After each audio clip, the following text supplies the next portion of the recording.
ये जितने भी फोटोग्राफ्स लगे हैं, सर ने जैसे बताया कि जितने भी इंसान सक्सेसफुल हुए, अगर आप उसकी लाइफ स्टोरी देखेंगे तो कहीं ना कहीं एक मोमेंट आता है जहां पे वो इंसान की जो स्ट्रगल है वो पीक पे हो जाते हैं। वो इस मोमेंट पे आपको डिसाइड करना है कि आपको वहां से यू टर्न लेना है या आपको वहां से आगे निकलना है। इन सब लोगों ने डिसाइड किया कि उनको वहां से आगे निकलना है, एंड दैट इज द फंडा ऑफ लाइफ। सक्सेस उन्हीं को मिलता है जो इस स्ट्रगल वाले मोमेंट से आगे निकलने की सोचता है। जब भी आपको लगे कि आपके सिर पे बहुत मुसीबत है, जब भी आपको लगे कि आप हर तरह से गिर चुके हैं, जब भी आपको लगे कि आपके पास कोई ऑप्शन नहीं है, तब एक चीज आप अपने दिमाग में लाइएगा कि यही मोमेंट है जहां से आपकी तकदीर बदलने वाली है। क्योंकि डायमंड जो होता है वो जितना ज्यादा घिसता है उतनी ज्यादा उसकी वैल्यू होती है। सोना जो होता है वो जितना ज्यादा तपता है उतनी उसकी वैल्यू होती है। अगर आप जिंदगी में तप रहे हैं, अगर आप जिंदगी में घिस रहे हैं, अगर आपको लग रहा है कि आप हर तरह से मुसीबतों में गिरे हुए हैं, तभी आपकी जो वैल्यू है वो बढ़ने वाली है। और यही मेरा एटीट्यूड रहा है। लोग बोलते हैं कि तुम्हारी फाइनेंशियल कंडीशन ठीक नहीं थी, पापा इलेक्ट्रीशियन थे, मम्मी हाउसवाइफ थी, डायमंड के कारखाने में काम करती थी, उसके बाद उन्होंने मैरिज में रोटियां बनाने का काम किया और उस तरह से मैं पढ़ा। लेकिन जब मुझे पूछा जाता है कि ऐसी कौन सी चीज है आपकी लाइफ में जो आप बदलना चाहते हो, एंड आई सेड नथिंग। क्योंकि वो चीजें नहीं होती मेरी लाइफ में तो शायद आज आपके सामने में नहीं होता। तो अगर लाइफ में प्रॉब्लम्स है, अगर लाइफ में स्ट्रगल है, जैसे सर ने बताया struggle is a part of life, and I strongly believe in that. क्योंकि अगर हम दिल्ली में थे, मेरे दोस्त के साथ में निकला बाहर घूमने, तो बोलता है यार ऐसी लाइफ चाहिए, कोई मगजमारी नहीं, आराम से बैठते हैं पूरे दिन एसी वाले कमरे में, बहुत सारे पैसे हैं और कोई टेंशन नहीं, ऐसी लाइफ चाहिए मुझे। मेरे पास ऑप्शन है। बोलता क्या? बोला देख सामने एटीएम का रूम दिख रहा है, एसी वाला कमरा है, बहुत सारे पैसे, कोई मगजमारी नहीं, जॉब ले ले। क्यों आईएएस आईपीएस में दिमाग खराब कर रहा है? अगर स्ट्रगल नहीं चाहिए तो you have to compromise with that life. जब भारत वर्ष का सपना चंद्रगुप्त ने देखा, चाणक्य ने देखा, और उस भारत वर्ष को बनाने के लिए जब ये संघर्ष जारी था, और तब नंद के राजा धनानंद की डॉटर दूरदरा से चंद्रगुप्त को प्यार हो जाता है, और जब चाणक्य उनको बोलते हैं कि नहीं तुम्हें उससे दूर रहना है, तब चंद्रगुप्त बोलता है आचार्य कभी कभी सोचता हूं कि जिंदगी में या ये भारत के सम्राट बनने के लिए इतना त्याग, इतना बलिदान ना देना होता तो। और तब चाणक्य रिप्लाई करते हैं तो हर कोई भारत का सम्राट होता। This is the fundamental rule of life. अगर आईएएस बनने के लिए, आईपीएस बनने के लिए सैक्रिफाइस करना नहीं पड़ेगा, अगर उसके लिए आपको त्याग नहीं करना पड़ेगा, तो आज पूरे इंडिया में हर घर में आपको आईएएस आईपीएस मिल जाएंगे। So when you are entering into this game of UPSC और MPSC, make sure that you have to sacrifice anything which will take you to your goal. लेकिन प्रॉब्लम यह है कि हमें टेंशन होती है, यार दोस्त की एंगेजमेंट है, उसकी बर्थडे पार्टी है, उसकी शादी है, अटेंड नहीं करूंगा तो बोलेगा मैं तेरी शादी में नहीं आऊंगा, एंड ऑल। लेकिन बिलीव मी, जब आप आईएएस बन जाओगे, वो सामने से याद दिलाएगा भाई इनविटेशन कार्ड नहीं भेजा तूने। समझ रहे हो? तो जो कुछ भी इसके लिए सेक्रीफाइस कर रहे हो, वो जब आप उस पोस्ट पे पहुंचोगे, सब कुछ वर्थ है, सब कुछ। मेरा इंटरव्यू था यूपीएससी का, मुझे एग्जैक्ट डेट याद है, 23 मार्च को मेरा इंटरव्यू था। 28 फरवरी को मुझे हॉस्पिटल में एडमिट किया गया क्योंकि मुझे इन्फेक्शन हो गया था बॉडी में, एंड बहुत हाई फीवर था, तो आईवी के अलावा कोई ऑप्शन नहीं था। 1 मार्च को ठीक होकर मैंने सोचा चलो दिल्ली निकलते हैं। 2 मार्च को मैं दिल्ली पहुंचा। 3 मार्च को वापस से टॉन्सिलाइटिस का अटैक होने की वजह से फ्लाइट लेके वापस से पालनपुर, अहमदाबाद, अगेन हॉस्पिटलाइजेशन। 15 मार्च को I got relieved from the hospital. 16 मार्च को मैं दिल्ली पहुंचा, और 23 मार्च को I gave my UPSC interview. तो 1 महीने का हॉस्पिटलाइजेशन। उसके बाद जब दिमाग में ये था कि मेरे साथ जो लोग इंटरव्यू दे रहे हैं वो 1 महीने से प्रिपरेशन कर रहे हैं, एंड 1 महीने से मैं हॉस्पिटल में था, again I thought this is the moment to prove yourself. I went to the interview, और पूरे इंडिया में 2nd highest marks in interview. This is not to say कि मैंने कितना अचीवमेंट लिया, this is just to say UPSC is all about this. मैंने कोई preparation नहीं की थी यूपीएससी के लिए, इंटरव्यू के लिए, but again I scored good marks in interview, because UPSC सिर्फ आपका नॉलेज चेक नहीं करता। Make it very clear in your mind, जैसे सर ने बोला it's a game of wisdom. आपको पहले ऑफिसर बनना पड़ेगा यहां से। यूपीएससी का काम तो सिर्फ थप्पा लगाना है कि हाँ ये ऑफिसर बन गया। जितने भी आईएएस आईपीएस ऑफिसर्स को आप मिलोगे, you will realise this thing कि ऑफिसर वाली क्वालिटीज इसमें पहले से है। आप जब प्रिपरेशन स्टार्ट करते हैं तभी से समझ लीजिए कि आपकी आईएएस और आईपीएस की ट्रेनिंग भी स्टार्ट हो गई।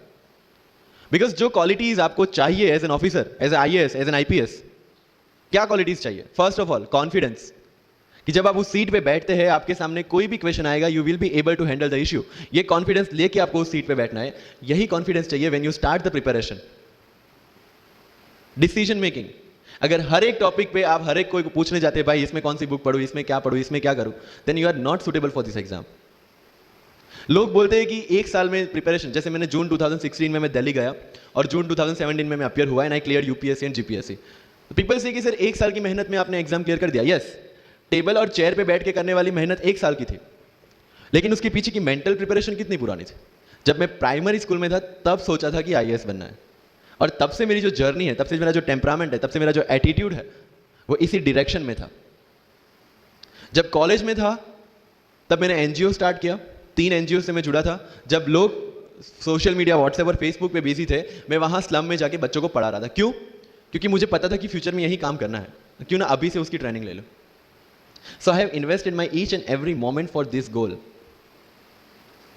बिकॉज जो पर्सनालिटी टेस्ट लास्ट में यूपीएससी लेता है, इंटरव्यू नहीं है वो, we consider it as interrogation. Interview को इंट्रोगेशन लेके चलते हैं, वहां पे पूछताछ होगी नहीं। अगर यूपीएससी के इंटरव्यू में 10 में से 9 क्वेश्चन के आंसर भी आप सॉरी सर और sorry ma'am, I don't know कह के देते हैं, उसका कोई इंपैक्ट नहीं पड़ता। इंपैक्ट पड़ता है वो 9 क्वेश्चन न आने का प्रेशर आप कैसे हैंडल करते हैं।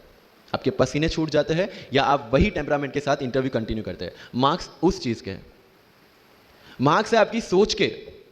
एक ऑफिसर के तौर पे जब आपको आईएएस या आईपीएस की सीट पे बिठाया जाएगा, how will you treat the citizens of this nation? What will be your attitude to each and every person who is going to come and meet you? These things are being tested during UPSC interview. और इस सारी journey में अगर सबसे important कोई चीज है तो that is your learning attitude, और not for UPSC, for life even. Because when I am speaking in front of you in Hindi and English, to be very clear, I belong to rural background of Gujarat, और मेरा study जो हुआ है वो पूरा Gujarati medium में हुआ है, गवर्नमेंट स्कूल में। 12th तक का स्टडी मेरा गवर्नमेंट स्कूल में हुआ है, गुजराती बोर्ड में, गुजराती मीडियम में।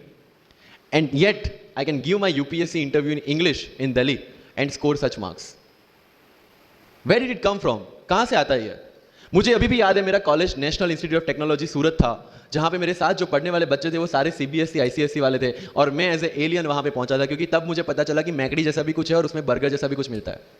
That was my first exposure to any metro city. And जब मैं उनसे इंटरेक्शन करता था और इंग्लिश बोलने की ट्राई करता था, तो जैसे संजू मूवी में इंग्लिश दिखाया गया है गुजरातियों का, जो जीरो को जीरो बोलते हैं, उसी तरह I was also like that. Mother tongue influence आ जाता है, it's very obvious. So I used to speak notes and not notes, और डोर एंड नॉट डोर, और don't and not don't. So they used to make fun of me. Safin, it's not don't, it's don't. Okay fine, I had 2 options, इधर I stop speaking English with them और improve on that and go ahead. I decided the second option. When I started my preparation of civil services, जो English medium में करनी थी, वाजीराम में मैंने coaching किया, जहाँ पे पूरा इंग्लिश मीडियम में था, सारे सब्जेक्ट्स मेरे लिए नए थे। I started from the scratch, I started from the English medium NCERT of standard 5 and 6, Gujarati dictionary, Gujarati to English dictionary, and then I started my preparation. कभी कभी ऐसा होता था कि द हिंदू का पूरा एडिटोरियल पढ़ लिया और उसके बाद आई वाज लाइक कि मैंने क्या पढ़ा। ये होगा, सबके साथ होगा। बट उस जगह अगर आप टिक गए, उस जगह अगर आपने पेशेंस रखा, उस जगह आपने अगर सर्वाइव कर दिया, तो इस एग्जाम में भी सर्वाइव कर जाओगे। क्योंकि यूपीएससी की जो रेस है उसमें कभी भी खरगोश नहीं जीतेगा, इसमें जीतने वाला ऑलवेज कछुआ ही होगा, जो स्लो बट स्टेडी रहेगा। लग जाते हैं 5 साल भी लग जाते हैं, 7 साल भी लग जाते हैं, 9 साल भी लगे हैं लोगों को एग्जाम क्लियर करने के लिए, लेकिन बिलीव में जब रिजल्ट आएगा ना, तो वो सारा सेक्रीफाइस आपको वर्थ लगेगा। आप पढ़िए लोगों के इंटरव्यूज। मैंने क्या किया कॉलेज के 4 साल में, I went through each and every interview of UPSC toppers on YouTube. Ira Singhal से लेकर टीना डाबी मैम तक सबके इंटरव्यूज मैंने देखे। For what? Just to know कि उन्होंने ऐसी कौन सी गलतियां की थी जिससे इनको इतना टाइम लग गया, और मुझे कौन सी गलतियां रिपीट नहीं करनी है। क्योंकि चाणक्य ने कहा है कि दूसरों के एक्सपीरियंस से जो सीखते हैं ना, वो जल्दी आगे आ जाता है, क्योंकि खुद सब कुछ अनुभव करके सीखने के लिए जिंदगी काफी छोटी है। I did the same. 4 साल में हर एक टॉपर का इंटरव्यू देख लिया, चीजें समझ ली कि ऐसी कौन सी चीजें जो इन सब ने की है, और ऐसी कौन सी चीजें हैं जो गलतियां हैं जो इन्होंने की और जो मुझे रिपीट नहीं करनी है। सो जब युद्ध के मैदान में हम उतरते हैं, इस चक्रव्यूह में उतरते हैं, तो अभिमन्यु की तरह नहीं, अर्जुन की प्रिपरेशन के साथ उतरना है कि हमें पता होना चाहिए कि इससे बाहर कैसे निकले। I did the same. College के 4 साल इंटरव्यूज देखे, ब्लॉग्स पढ़े, समझा कि इसमें कॉमन मिनिमम क्या है। वो जो कहानी अगर आपने सुनी हो कि शार्पनिंग द एक्स, रोज अगर आप पेड़ काटने के लिए जाते हैं तो you have to sharpen your axe, otherwise day by day आपकी जो एफिशिएंसी है वो कम होती जाएगी। 4 years in my college I sharpen my x, जिससे 1 साल में मुझे कहीं पे रुकना ना पड़े। This was the strategy. आज मेरे पास काफ़ी मैसेजेस आते हैं, sir please give me your strategy. I am sure आप में से काफ़ी लोगों ने किसी टॉपर्स को पूछा होगा, please share your strategy. Why? हर एक की स्ट्रेटजी अपनी खुद की होती है। अगर आज 990 लोग यूपीएससी में सिलेक्ट हुए तो यू विल गेट 990 स्ट्रेटजीज, क्योंकि हर एक की स्ट्रेंथ और हर एक की वीकनेस अलग है। You have to understand this. आप कभी डॉक्टर के पास जाते हैं बीमार होके, और कभी डॉक्टर को ये बोला है, सर जो आगे वाले पेशेंट को दी ना, मुझे वही मेडिसिन चाहिए। डिड यू से लाइक दैट? नो, क्योंकि उसकी बीमारी अलग है, मेरी बीमारी अलग है। सेम चीज विद यूपीएससी, आपकी स्ट्रेंथ और आपकी वीकनेसेस अलग है, किसी टॉपर की स्ट्रेंथ और किसी टॉपर की वीकनेसेस अलग है। Why should I walk on the same path, जबकि मुझे पता है कि वो मेरे लिए बना ही नहीं। I have to create my own path. मेरा यूपीएससी का जो बुक लिस्ट है, अगर आप देखेंगे ना, तो यू विल फाइंड कि ये completely out of the box book list है। मैंने कभी लक्ष्मीकांत नहीं पढ़ी। आई नो यूपीएससी फ्रेटर्निटी के लिए ये बहुत बड़ा स्टेटमेंट है। I never read Shankar IAS, I never read Yojana, I never read Kurukshetra. I didn't do writing practice for mains. मैंने मेंस में GS2, GS3, GS4 का एक एक पेपर, एक ऐसे और ऑप्शनल का एक एक पेपर लिखा है। That's all about my writing practice. Because I knew what are my strength and what are my weaknesses. Mains में 3 चीजें होती है, handwriting, speed and content. When I was so sure about my handwriting and my speed, why should I waste my time on writing the papers? Instead of that, I focused on improving my content. Getting my point? So if you are the aspirant की जिसको लगता है कि 3 घंटे में मेरे से paper finish नहीं होता, then go for writing practice. Then write as much as you can because you need that. But किसी टॉपर ने 50 पेपर लिखे हैं, 3 टेस्ट सीरीज ज्वाइन किया है, इसलिए मुझे भी करना पड़ेगा। No, that is not the rule in UPSC. किसी ने ये टेस्ट सीरीज ज्वाइन की, मैं वहां चला गया, किसी ने वो टेस्ट सीरीज की, मैं वहां चला गया। No, you have to create your own path, and this was the biggest part of my UPSC preparation. सुनो सबकी, करो मन की। This is applicability of your mind, क्योंकि आपकी स्ट्रेंथ, आपकी वीकनेस आपसे ज्यादा अच्छा कोई नहीं जानता। आपके पेरेंट्स भी नहीं, आपका सबसे क्लोज टीचर भी नहीं। आपको 3 बार चीजें पढ़ के समझ में आती है, किसी को 5 बार पढ़ के समझ में आती है, किसी को 1 बार समझ में आ जाती है। But I want follow the same path जो आगे लोगों ने फॉलो किया। वो मेरे लिए बना ही नहीं। I have create my own path. Getting my point? Yes or no? So, जो मजदूरी है वो सड़क पे एक इंसान 12 घंटे गड्ढा खोद के भी करता है, और एक टॉप कंपनी का CEO भी 12 घंटे दिमाग चला के मेहनत करता है। लेकिन how he is different from that person on the road? Because he uses his mind. In UPSC we are supposed to do the same. मुझे पता चला कि भाई लक्ष्मीकांत मेरी मेंस की रिक्वायरमेंट फुलफिल नहीं करता। प्रीलिम्स जैसे सर ने बताया was not into consideration. I know कि उसमें सिर्फ एक ब्रिज क्रॉस करना है, एक हर्डल क्रॉस करना है। अगर मैं प्रीलिम्स में 180 भी लेके आया, 190, इवन 200 भी लेके आया, तो मेंस में तो मैं सबके बराबर ही खड़ा हूं। Why to waste your time and energy on something which is just qualifying? Instead of that, put your focus and energy to something, mains and interview, कि जिसकी वजह से आपको सर्विस मिलना है। Good marks in mains ensure that you are in the list. Good marks in interview ensure that you get the service of your preference. Prelims is about quality, mains is about quantity. Prelims में always मेरा target एक ही था, जो भी test में देता था, जो भी मैं सॉल्व करता था, I just need to cross 120, that's all. जितना सेफली मैं 120 क्रॉस कर लेता था, I put the paper aside, क्योंकि आज तक यूपीएससी का कट ऑफ कभी 120 से ऊपर गया नहीं और जाने वाला नहीं है। That was very clear in my mind. So minimum risk लेके मैक्सिमम आउटपुट लेना, वो प्रीलिम्स का काम था। एंड उसके लिए आपको सिर्फ प्रैक्टिस ही चाहिए। As sir said, there is no separate preparation for prelims. What I did, जनवरी तक मेंस ओरिएंटेड प्रिपरेशन, फरवरी से I started test series. Vajiram में जनवरी से टेस्ट सीरीज स्टार्ट हो जाती है। I started test series, I started revising the things, and then prelims आ गया, दे दिया, खत्म। Even I am telling you, 27 of April को मेरा रिजल्ट आया सिविल सर्विस 2017 का। I got 570 rank. I was sure that I will get IPS, but again that IAS वाली चीज़, तो फॉर्म फिलअप किया हुआ था। आई एम लाइक ओके चलो दे देते आई। सो 15-20 दिन तो सेलिब्रेशन में निकल गए, रिजल्ट आया, IPS बन गए, अच्छा है चलो सही। बाकी बचे थे मेरे पास 1 वीक 1.5 वीक, जिसमें से मेरे पास पढ़ना, तो पढ़ूँ क्या। आई टुक विजन 365, जिसमें से मैंने पढ़ना स्टार्ट किया, वो भी नॉट विथ फुल हार्ट, क्योंकि एक बार जो आपका सेलिब्रेशन चल रहा है, एक सेंस ऑफ सिक्योरिटी आ जाती है। मैंने जैसे तैसे किया, लेकिन विजन में से इस बार कुछ पूछा नहीं, किसी में से कुछ नहीं पूछा 2018 में तो, but still I clear the prelims based on the last year preparation. मेरे साथ जिन्होंने 2018 की प्रिपरेशन की थी, जो 12 साल से 18 के लिए जो लड़ रहे थे, they couldn't clear the exam. Why? Because prelims is just a mind game, you have to understand that. सबसे अच्छी बात प्रीलिम्स में ये है कि आंसर आपकी आंखों के सामने है, जो मेंस और इंटरव्यू में नहीं है। So it's the most safest game. You just need to understand the trick which UPSC follows, where it can misguide you. तो अगर आपने यूपीएससी के पिछले 15-20 साल के पेपर आपने देख लिए हैं, तो आपको समझ में आ जाएगा कि यहां पे गड्ढा है। अगर यूपीएससी ने इस टाइप का स्टेटमेंट रखा है, तो you have to be careful about this. But होता यह है कि हम विजन वाजीराम की टेस्ट सीरीज करके जाते हैं, हमारा माइंडसेट उस हिसाब से बन गया है, and then we try to attempt UPSC. So मेरा स्ट्रिक्टली एक ही चीज आपको कहना है कि अगर आपका प्रीलिम्स जून में है तो मिड ऑफ मई तक सारी टेस्ट सीरीज खत्म कीजिए, लास्ट 15 डेज में सिर्फ यूपीएससी के प्रीवियस ईयर के पेपर्स कीजिए, तो आपका जो माइंडसेट है वो यूपीएससी एंगल से सेट हो जाएगा. फिर you will not target the prelims exam from Vision और Vajiram point of view, you will do it from UPSC point of view. This is mind game. See, this can not be taught in any class और this can not be written in any book. This you have to understand by yourself. Wisdom जो sir ने बोला, अगर 5 लाख लोग prelims में बैठते हैं और 15,000 क्वालिफाई करते हैं, what is different with those 15,000? There are certain keys जो आपको पकड़नी है प्रीलिम्स के लिए. Test series is a practice test. हम क्या करते हैं, टेस्ट सीरीज दे दिया, मार्क्स देख लिए, खत्म. No, that is not for your evaluation, that is part of your learning process. What I used to do sir, कि वाजीराम का जब टेस्ट खत्म होता था, मैं घर पे आके खुद उसकी की बनाता था. How does it help you? It helps me to understand the entire topic again. 1 to 100 question, 100 topics, again you are revising. Key में क्या होता है, जो 4 ऑप्शन दिए उसके इर्द गिर्द ही पूरा सॉल्यूशन देता है. जब आप गूगल पे पढ़ते हैं, you understand the whole topic again. तो अगर सेम टॉपिक में से कोई और क्वेश्चन भी आ जाता है, you already revise the things. This is how you will practice for prelims. अगर कहीं पे भी टाइम इन्वेस्ट कर रहे हो, you have to get optimum output out of that. लोग करंट अफेयर्स के नोट्स बनाते हैं न्यूज़पेपर पढ़ के. I never made any notes. Why? जब कोचिंग क्लासेस इतना पैसा दे के उनके लोगों को बिठा के न्यूज़पेपर में से, पीआईबी में से, पीआरएस में इतना अच्छा मंथली मैगजीन प्रिपेयर करते हैं, what's the need for me to write down the same thing again in my notes? उससे बेटर है कि मैं वो मंथली मैगजीन बार बार रिवाइज कर लूं. वाजीराम में एक सिस्टम है, 500 लोगों का क्लास होता है. अगर आपको फ्रंट रो में बैठना है तो you have to go 1 hour early. So मैं 1 घंटे पहले जाता था, लेकिन 1 घंटे पहले जाके लोग वहां क्या करते थे, they started discussing the things जिनके बारे में उनको खुद को पता नहीं होता. What I used to do, putting on my headphone, taking the monthly magazine and going through the sections one by one. 1 साल मंथली मैगजीन को 1 घंटे वहां बैठ के ही रिवाइज किया है. No extra time for that.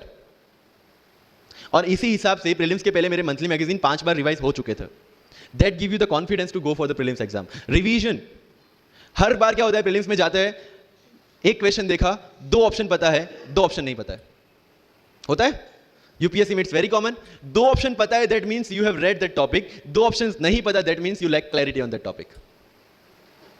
ये डिलेमा वाले क्वेश्चंस जितने कम, आइदर आपको आता है और नहीं आता है, दैट्स ऑल. जितने ज्यादा क्वेश्चंस में डिलेमा, उतना आपका रिवीजन ज्यादा चाहिए, उतनी आपकी क्लैरिटी कम है. This is simple test for checking out कि आपकी प्रिपरेशन कहां तक पहुंची है. जब भी टेस्ट लेके बैठो, टॉपिक है, अगर पढ़ा हुआ है तो यू मस्ट नो एवरीथिंग. अगर नहीं पढ़ा है, that's not the issue. See, you just need to score 60% or 70% in prelims. Same thing, 50% in mains. So there is no one who can clear the 100% syllabus of UPSC. आज तक UPSC, GPSC दोनों first attempt में clear करने के बाद भी, if I am asked something from medieval India, I don't know anything. पढ़ा ही नहीं मैंने, स्किप कर दिया. मुझे पता है कि अगर 2 क्वेश्चन पूछते हैं प्रीलिम्स में, why to invest such a time on that instead of मैं पॉलिटी और इकोनॉमी का रिवीजन ना करूं जिसमें से श्योर क्वेश्चन आने हैं, या फिर मैं इकोनॉमी और एनवायरमेंट ना पढ़ूं जिसमें से 15-20 क्वेश्चन श्योरली आने हैं. Why to waste some time on something which is very uncertain in exam? And believe me, जब मैंने मेडिवल छोड़ा, मैं सर के पास गया था. ही माइट नॉट रिमेंबर, लेकिन मुझे याद है. मैं बोला, सर मेडिवल पढ़ूं? बोलते क्वेश्चन पूछते तो नहीं है मेडिवल में, लेकिन मैं ये नहीं कहूंगा कि तुम मेडिवल मत पढ़ो. क्वेश्चन आ गए तो. एंड आई अंडरस्टूड, सर समझदार को इशारा काफी है. I left the portion and 2017 के प्रीलिम्स में एक भी क्वेश्चन मेडिवल से नहीं है. अब इसको आप लक बोलोगे, और ये लक तब बना जब मैंने कोई डिसीजन लिया. समझ रहे हो, राइट? तो सी, यूपीएससी मैंने पहले भी अपने इंटरव्यूज में कहा और आज फिर से करा, it's just a mind game. It's just a mind game. चीजों को समझना है. मेंस में अगर मैंने आंसर राइटिंग नहीं किया तो I should not gate demotivated, because मुझे पता है कि मुझे उसकी जरूरत नहीं है. आपकी जरूरत है, आपको पता होनी चाहिए कि आपको किस चीज में. I was very sure in my mind कि अगर मुझे फर्स्ट अटेम्प्ट में क्लियर करना है तो मुझे कोचिंग चाहिए. That was very clear in my mind.